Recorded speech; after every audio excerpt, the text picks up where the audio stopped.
Ketemu lagi kita di podcastnya Aisyah. Assalamualaikum warahmatullahi wabarakatuh. Selamat siang sahabat Aisyah. Bertemu lagi dengan saya, dengan Dr. Alin. Berhubung bentar lagi puasa, makanya banyak nih berhubungan dengan gigi pasti atau mulut. Nah, makanya dalam kesempatan ini kita undang Dokter Gigi Siva untuk ngobrol-ngobrol santai ya, sahabat Aisyah. Jadi sudah ada beberapa pertanyaan yang masuk yang tentunya sahabat Aisyah juga pasti sama pertanyaannya seperti yang akan kita sampaikan ke Dokter Gigi Siva.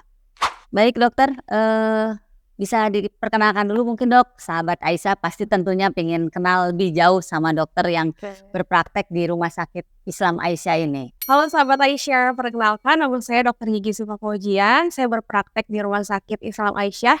Baik dokter, terima kasih perkenalannya. Dok, ini kan kita mau masuk ke bulan Ramadan ya dok ya. Tentunya sebagai muslim kita menjalankan ibadah puasa dok. Ya, ini rata-rata ya dok, apa sih penyebab bau mulut?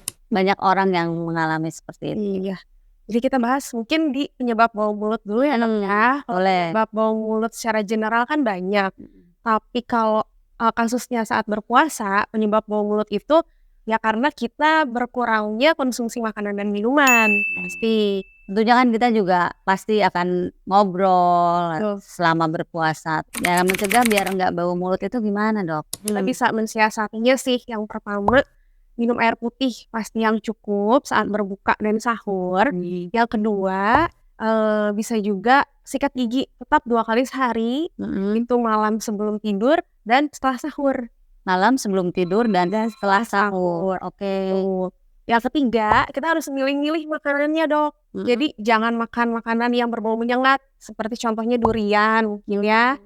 Yang keempat, pasti kontrol dulu ke dokter gigi. Kita cari tahu dulu nih dok, ada nggak penyebab lain bau mulut? Kan banyak ya penyebab bau mulut ya, seperti gigi berlubang, karang gigi, dan mungkin juga ada sisa akar yang butuh pencabutan.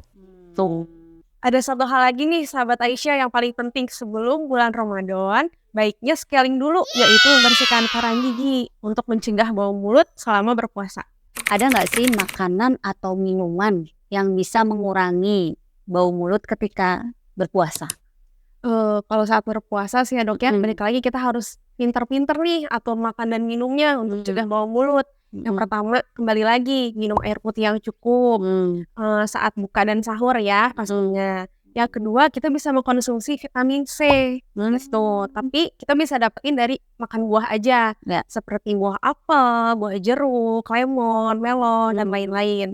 Yang ketiga, kita juga bisa minum teh hijau tanpa gula dan diminumnya saat sahur ya. Karena teh hijau itu mengandung polifenol yang dapat mencegah berkembang biaknya bakteri pada mulut yang kering. Wow. Iya.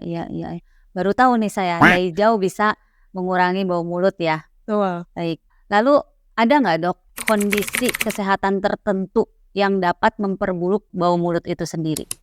Kondisi kesehatan kalau kita kaitkan dengan bau mulut itu ada mungkin penyakit mah ya dok ya, dan juga ya betul, pencernaan. Kenapa bisa dikaitkan dengan bau mulut? Karena pada sakit mah dan GERD itu kalau asam lambungnya mengalir ke atas lagi ke kerongkongan, mulut bisa berasa pahit atau asam. Itulah yang menyebabkan bau mulut. Di awal mungkin mah ya, atau asam lambung. Asam lambung. Baik. Kalau menggosok gigi saat puasa itu tentunya akan mengurangi bau mulut ya dok ya? Pasti. Jadi saat berpuasa ya kita bukannya mengurangi sikat gigi, tapi tetap harus sikat gigi. Mungkin diubah waktunya 2 kali sehari sikat giginya sahabat Aisyah. Yang pertama itu setelah sahur, yang kedua malam sebelum tidur. Teman-teman sahabat Aisyah berarti sudah tahu ya sekarang.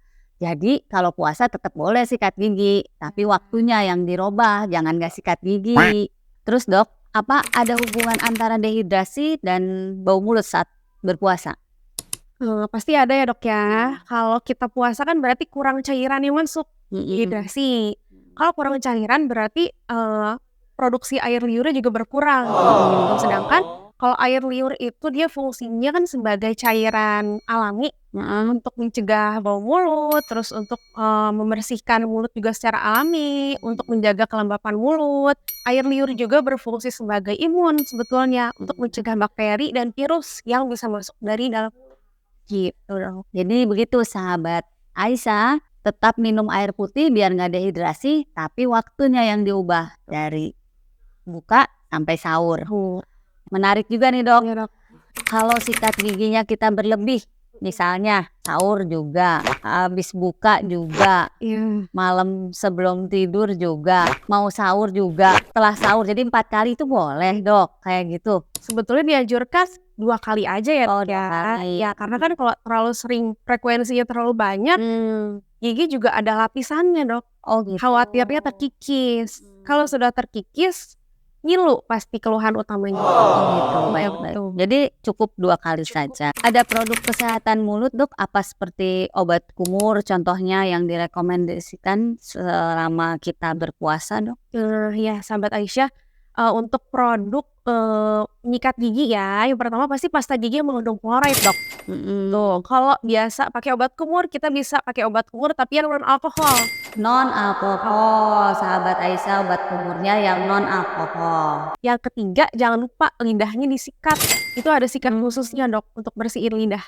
Nggak sama tuh sikatnya dengan sikat Lidah ya? Sikat lidah ya dok ya? Ya, bentuknya seperti spatula gitu, Dok. Kosong aja atau pakai ada obatnya juga dok? Kosong aja boleh. Oh kosong aja untuk Tinggal lidahnya. ditarik, dibersihin lidahnya. Setelah sikat gigi baru bersihin lidah. Apa yang membedakan antara bau mulut akibat masalah kesehatan dengan bau mulut sementara selama puasa? Cara membedakannya mungkin kalau orang yang nggak punya sakit mah atau GERD setelah buka puasa mungkin bau mulutnya bisa hilang. Tapi pada penderita sakit mah dan GERD itu bau mulutnya mungkin masih akan tetap ada.